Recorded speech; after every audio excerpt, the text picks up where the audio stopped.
Welcome to Sustainable Sessions, hosted by yours truly, Lucas and Lauren. Episode 2, featuring LePrix Fashion and Consulting.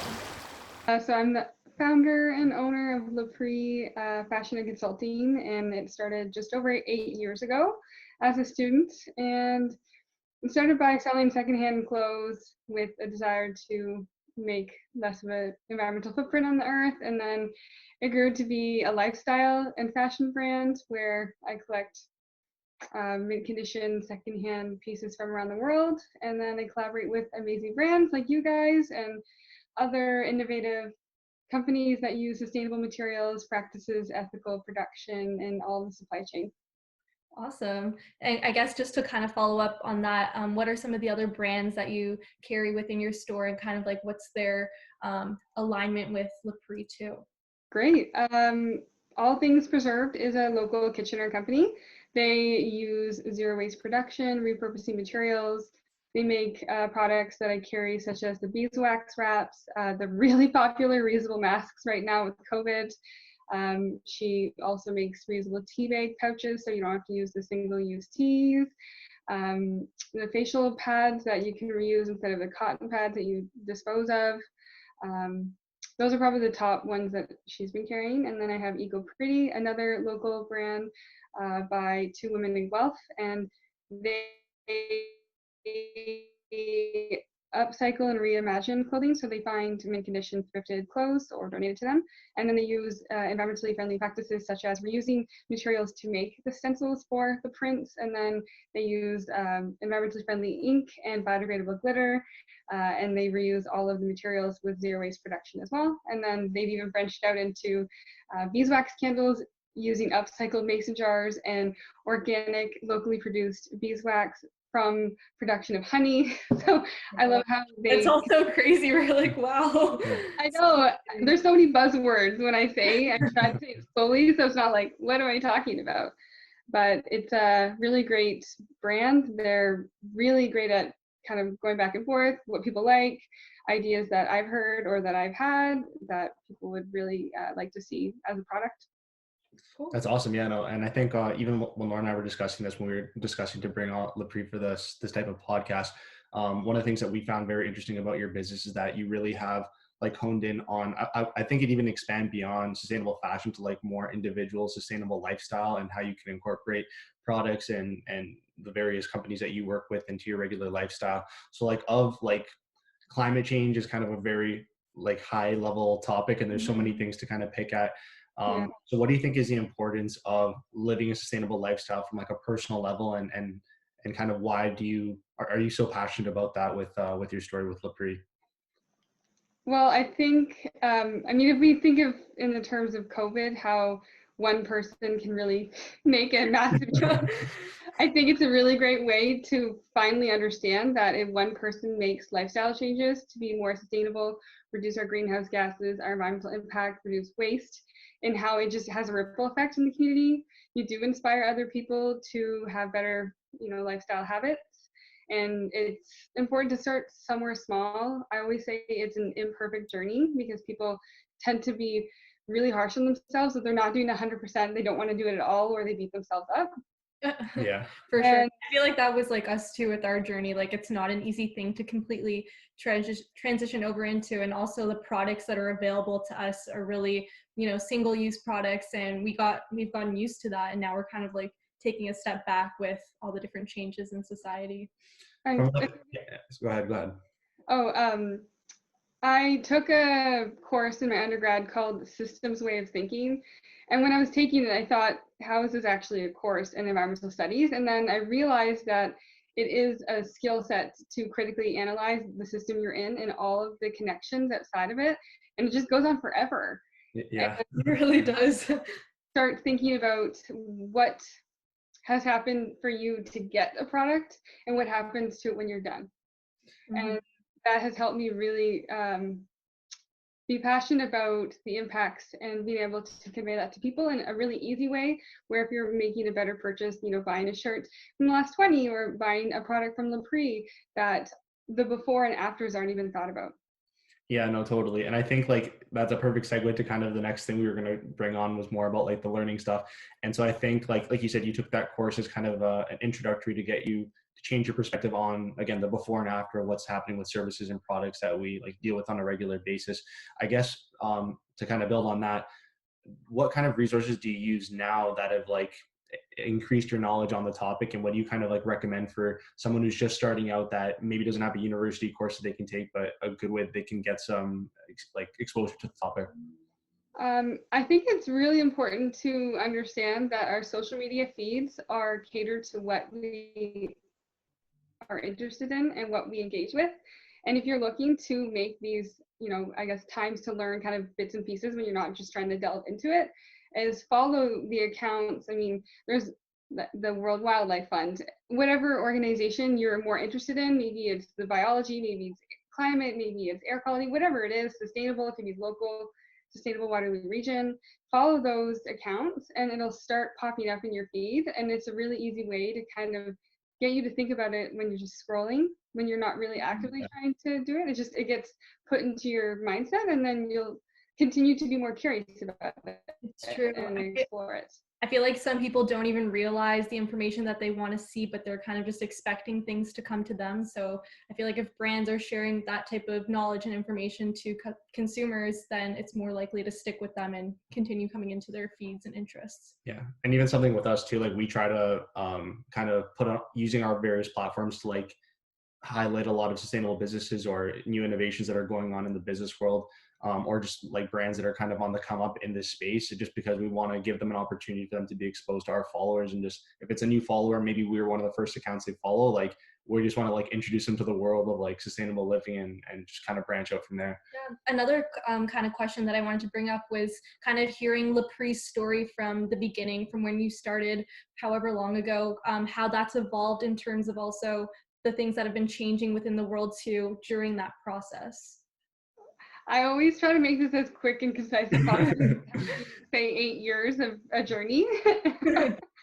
But when I started my business, I had countless people telling me that wasn't a viable business because I wasn't coming at it from just a thrift store or a secondhand shop. I wanted this entire lifestyle. I didn't really know that branding, like a personal brand, didn't really exist. It was before Instagram. So I should say before TikTok, like all of those things. And people at the time, they just wanted something nice for a good deal. There wasn't really much consideration, but the environment, I have 2 environmental studies degrees, I have a master's degree. So I had started my business at the end of my undergrad, and then it was still more of the fashion focus. That's how I was kind of getting people on board. And then, I mean, that's been a massive industry and very wasteful. And then, so I started thinking about, I'll do a master's, and then I started talking to a professor, and he said you could continue to research your business and get a master's out of it. So I was curious, what influences people to shop secondhand. And so as I did research for that, it was just an added benefit, like a kickback, that when you're shopping secondhand, it's good for the environment, but it's still perceived value. Yeah. And at the time, value of the environment wasn't there. So it was just financial value or social status of brand, that kind of thing. And then as I finished up my master's, because it took a few years, it started to become more in the forefront because of the start of my master's in 2016. I'm to count back, that's a while. People, even in my program with environmental background, they asked me, what does fashion and the environment, what's the connection there? And now, I mean, we understand the impacts of fast fashion and the waste and the supply chain, ethical labor, that kind of thing. But now people want transparent brands. They want to be part of the greater good. Having a purpose behind a brand is almost an essential thing now. The packaging I've used from the beginning has been recycled. And so I have the 100% recycled paper bags and my mailers and for online shipping and my tags and my postcards. Like everything is as sustainable as it could possibly. Start to finish, it's kind of like the whole journey.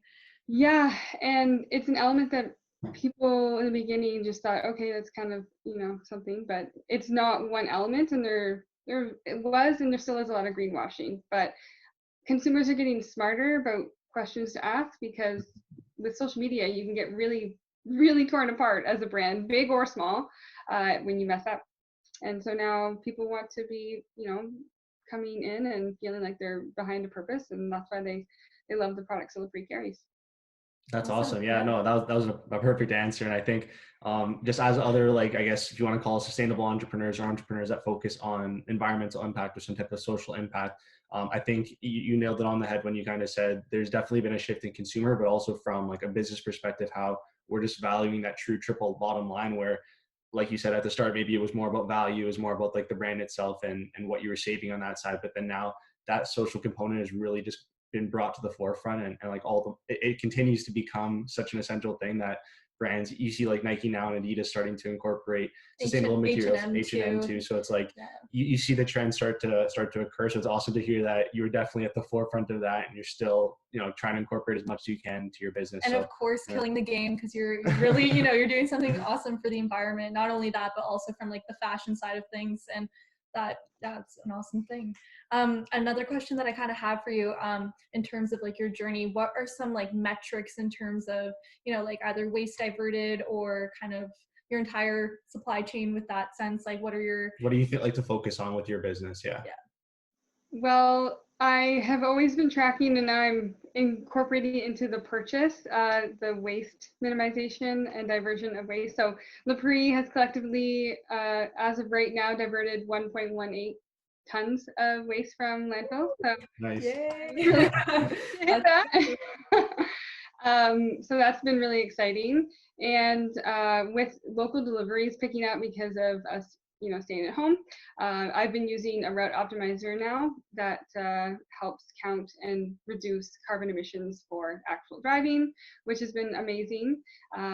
And then even in like the terms of garment care, so everything at LePrix is washed. That's why it's a brand and a nice shopping experience. A lot of people are hesitant with secondhand shopping because they're like, I don't know who wore it, I don't know, it smells, that kind of thing. I have allergies and I'm allergic to everything, so I have to clean it to be able to wear it. But it's nice because then if people are coming in like a regular store and buying an outfit for that day, they can just take the tag off and wear it. And that has helped me incorporate garment care as an element of that, where it's washing and encouraging people to use cold water instead of hot water because the energy that goes in behind that, and then encouraging people to air dry, again, to reduce the amount of energy that's being consumed. It also will increase the longevity of your clothing. I know that you guys know that with your shirts. And then even if you do use a dryer, LePrix started carrying ethically made and locally made wool dryer balls that are reusable instead of the disposable sheets that are super toxic. So throughout the entire process, just trying to minimize, even in areas that maybe a person isn't calculating, but these little lifestyle changes make a massive impact over time. And I think that's huge, especially for your business, just because you are having a lot of inventory kind of go through. So to show that you're able to do that kind of sustainable process, that should be something that people can bring home as well. And kind of just even follow up from there. I know with your store before COVID, it was very kind of like a one-on-one experience with your consumers. Maybe you can share like a story or kind of what that process is like when consumers come into your store and experience LePrix firsthand. Awesome. So I am a fashion stylist as well, so that's why a lot of people do like to come one-on-one. It's kind of me time. So they can come in, it can either be they're just looking for fun, or I kind of, ask them some questions, figure out what they're looking for. I can take them kind of on like a little tour. The store is set up like a walk-in closet. So you know what you're looking to get. You're like, oh, I need some new tops. I can take you to the area. And then I can suggest things if people want that. A lot of people love that because it's just, you get to sit back, relax, and feel taken care of. And then also, explore a little more and trust me with my stylist tips that, maybe you should try this on, and then they end up loving it. And then I can pair outfits together, so you don't really have to do that thinking. With the change room, I can pull more things as you're going, so you don't even have to leave if you don't want to, which a lot of people love that. They're like, I get things, I get to play dress up. And then it's been really great because Last20 is a unisex line. When men come in with their female partners, they're kind of like, oh, like nothing here for me. I'm like, actually, we have this awesome unisex line. Tell them about the awesome backstory about the two sides of your company. I even show them a little card that you have with the information. And then there's also lifestyle items. So I mean, a deep pillar for your clothing to take care of it, to, you know, sweaters and jackets and pillows and things that get little balls over time. You're like, oh, they're dead, but they're not, so you can revive them. So just teaching people more about how to revive and take care of the things that they own, just to prolong the lifespan, because you can definitely make things last longer. I even, you know, talk about repairs, or I recommend tailors to get things that fit you perfectly. When we start buying things that we love and are excited about, we want to take care of them. So just trying to reinstill, I guess, like the old way of thinking, where you buy something and you get it tailored, it fits you perfectly, and you love it and you have it for a long time. Exactly. And then Yeah, sorry. it's okay. Then I weigh their purchase when they're all ready to go, which is kind of making them part of the calculation of waste diverted. So they're really excited to see how much they're contributing, whether it's big or small. And then I have a free bin, which is a vintage trunk filled with things that people donate that LePrix wouldn't sell.